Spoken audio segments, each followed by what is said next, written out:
वो झोपड़ी वाली लड़की। जैसे ही मैं पार्किंग से बाहर आया, एक छोटा सा लड़का कार के नीचे आते आते बचा। उसको मैंने टक्कर लगने से बचा तो लिया, लेकिन बुरी तरह से घबरा गया था। मैं अपनी कार को साइड में लगाकर कार से नीचे उतरते ही उस छोटे लड़के के गाल पे एक जोरदार तमाचा मार दिया और बुरी तरह चिल्लाकर डांटने लगा। लड़का 4-5 साल की उम्र का था। वो जोर जोर से रोने लगा। शोर सुनकर कुछ लोग भी इकट्ठे हो गए और सबके सब उसके माँ बाप को गाली देने लगे। किसी ने कहा, संभाल नहीं सकते तो रोड पे पैदा करके मरने के लिए क्यों छोड़ देते हैं। इतने में ही एक छोटी लड़की, जिसकी उम्र कोई 10-12 साल रही होगी, दौड़ती हुई आई और उस बच्चे को गोद में उठा लिया। उस लड़की को देखकर मुझे बहुत खीज सी हुई। मन में आया कि कैसे लोग हैं ये जो बच्चों का भी ध्यान नहीं रख सकते। उस लड़की के फटे हुए कपड़े, नंगे पैर, अंदर धंसी हुई आंखें बयां कर रही थीं कि वो बहुत ही खराब आर्थिक स्थिति में है। उसको देखकर मेरे मन में दया सी उभर आई, लेकिन भीड़ में से कुछ लोग उसको भला बुरा सुना रहे थे। मेरे मन में कई तरह के सवाल उठने लगे।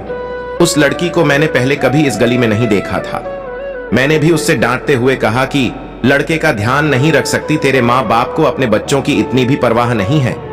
वो सुबुकने लगी, बोली, बापू मर गया, माँ छोड़कर पता नहीं कहां चली गई। ये मेरा छोटा भाई है, इसको मैं पिलर से बांध कर जाती हूं। लेकिन आज सुबह वो 10 नंबर वाली फ्लैट की मेम साहब की तबीयत ठीक नहीं थी और उनके घर काम करने वाली बाई जी आज नहीं आई थी, तो उन्होंने 10 रुपए देकर आज मुझे काम पे बुला लिया। एक घर का एक्स्ट्रा काम निपटाने की जल्दी में इसको पिलर से बांधना भूल गई। मुझे माफ कर दो साहब, आज के बाद ऐसी गलती नहीं होगी। मेरे मन का गुस्सा और सवाल सब पता नहीं कहां काफूर हो गए। एक तरफ उस लड़के का हाथ पकड़ा और दूसरे हाथ से उस छोटी लड़की का हाथ पकड़ा और 10 नंबर फ्लैट की कॉलर बेल बजा दी। श्वेता ने दरवाजा खोला और आंखों में सवाल लिए मेरी तरफ देखा। मैंने कहा, श्वेता, हम 24 साल से बच्चों के लिए तड़प रहे थे, भगवान ने हमें एक साथ 2 बच्चे दे दिए। श्वेता बिना कुछ बोले अंदर चली गई। मेरे मन में अगले पल के लिए शंका थी कि पता नहीं अब क्या होने वाला है।